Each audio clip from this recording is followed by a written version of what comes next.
Poland in 5 weeks, Denmark in 4 hours, Luxembourg in 1 day, forced Holland to make peace in 5 days, Belgium in 18 days. In 39 days, France, the greatest power on the continent, surrendered.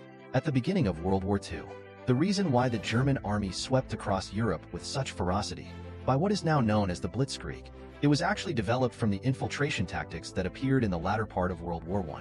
The protracted trench warfare on the Western Front in World War I. The blood of Allied soldiers was drained. Both sides spent a lot of manpower and material resources to achieve effective results, like the Battle of the Somme, which lasted more than 4 months. The British, French, and German armies suffered nearly 1.3 million casualties, but the battle lines remained virtually unchanged. How to break the stalemate of trench warfare. Military men from all over the world struggled to find a way to break the stalemate of trench warfare. The mother of all blitzkriegs, the infiltration tactic was born. This tactic can effectively disrupt the enemy's defenses, with fewer casualties, to push the battle line 20 kilometers in a day, in 1 day, with fewer casualties. In the past, it took thousands of tons of shells. It took thousands of tons of shells and tens of thousands of lives. The first to utilize this tactic to its fullest extent, Oskar von Hüdier, a famous German general in World War I. Hence the name Hüdier tactics. Hüdier was born in 1857 into a Prussian military family. His grandfather fought in the Napoleonic Wars. His father was a colonel in the Prussian army. During the Franco-Prussian War, he was made a nobleman for his service, hence the von. Hüdier's mother was related to Erich Ludendorff, the number 2 man in the German army in World War I. Hüdier was Ludendorff's cousin. Shortly after the unification of the German Empire, young Hüdier enlisted in the Prussian military assembly line. In his 20s, while studying at the War College, he was lectured on tactics at the War College. Later, the Chief of Staff of the German Army, Paul von Hindenburg, President of the Weimar Republic. Hindenburg recognized Hüdier's military prowess. He recommended him to the German General Staff, the cradle of the great generals. For many years thereafter, Hüdier alternated between staff and field command. He rose steadily through the ranks. August 1914, at the outbreak of World War I, Hüdier was commander of the 1st Close Infantry Division. He was part of the 2nd Army Group on the Western Front. He was involved in the implementation of the Schlieffen Plan. But as the German Chief of Staff, Moltke the Younger transferred 9 divisions from the Western Front to the Eastern Front to relieve the pressure of the Tsarist forces. The key to the Schlieffen Plan was severely weakened. The strength of the German army on the right flank of the Western Front, coupled with Belgian resistance, slowed down the German advance. Britain and France were able to complete their mobilization. The war started only a month ago. The Schlieffen Plan, which was intended to take France in a quick battle. Schlieffen's plan to take France at once was foiled by the German defeat at the First Battle of the Marne.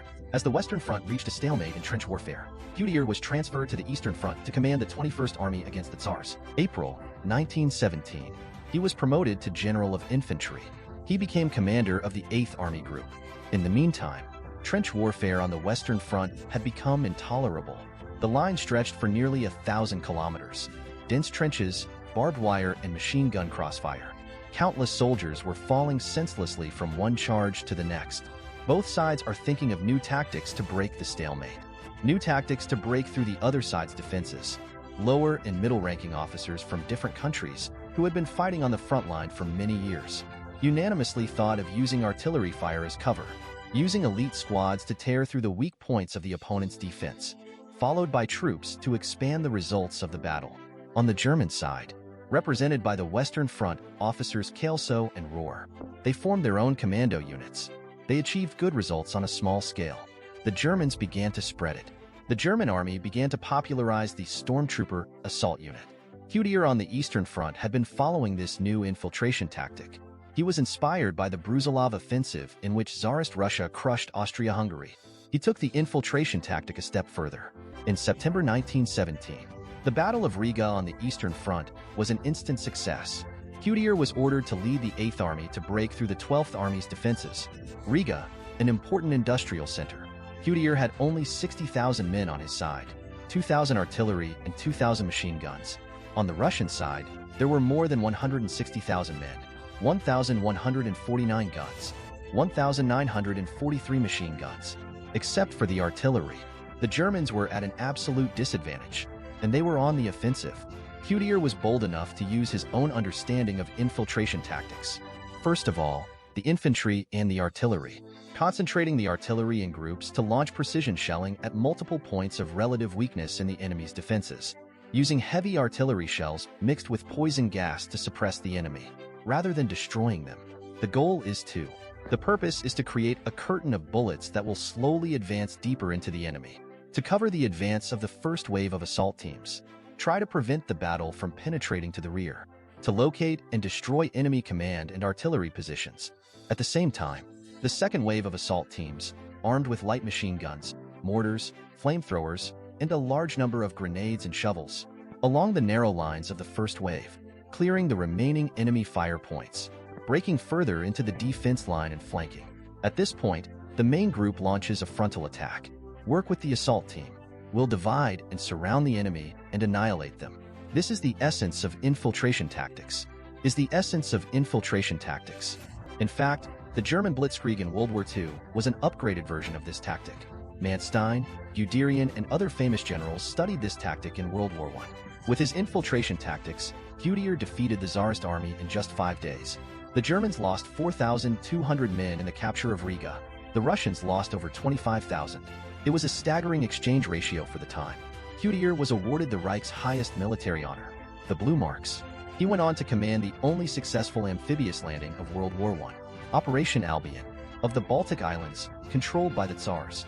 Then with the October Revolution, Soviet Russia signed the Treaty of Brest-Litovsk with Germany and withdrew from World War I. The Eastern Front was freed up. Ludendorff, the number 2 man in the Russian army, mobilized his troops. In early 1918, he assembled 192 divisions on the Western Front to plan a spring offensive, the Kaiser's War, preparing for the massive use of infiltration tactics.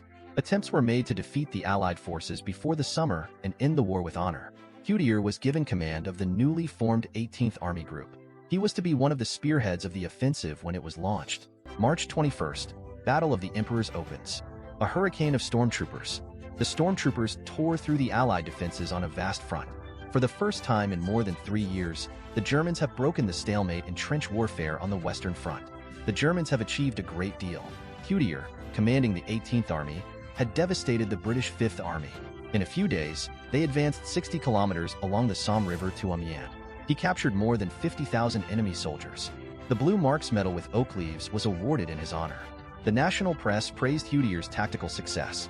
The infiltration tactic became known as Guderian's tactics. However, due to the lack of mobility of the German army, the logistics and transportation could not keep pace. The Germans were unable to expand the battlefield in time. The assault force, which was the spearhead of the attack, was getting weaker and weaker due to lack of supplies. By the end of April, the Germans were no longer a threat to the Allied forces. Most of the vanguard forces turned to defense. They were trying to hold the occupied areas. There was nothing Guderian could do about it. Several of his divisions had captured Montdidier, a small town less than 100 kilometers from Paris. They had to stop because they couldn't keep up with the logistics. In August, Ferdinand Foch, the famous French general and commander of the Allied forces, the Allied commander, French General Hu Huaiku, launched the 100-day offensive with a superior force of new tanks and artillery. The Germans were pushed back from the Kaiser's land to the Hindenburg Line. Successive defeats on the front ignited the conflicts accumulated in Germany after years of war. In November, the sailors' revolt at Gilbert Harbor sparks the German Revolution. Within days, the whole country was swept away. The Kaiser has to abdicate and go into exile. The new government declared unconditional surrender. Guderian was ordered to return to Germany with his men. Like most generals at the front, he always believed that the Germans had not been defeated on the battlefield. Rather, they had been stabbed in the back by the politicians behind them. In his farewell speech before he was discharged, he told his men that we were not defeated by the enemy, but we were forced to do so by external circumstances.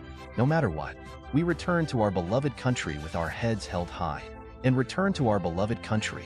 After that, Guderian was president of the German Officers' Union, a sort of veterans club, until his death in 1934.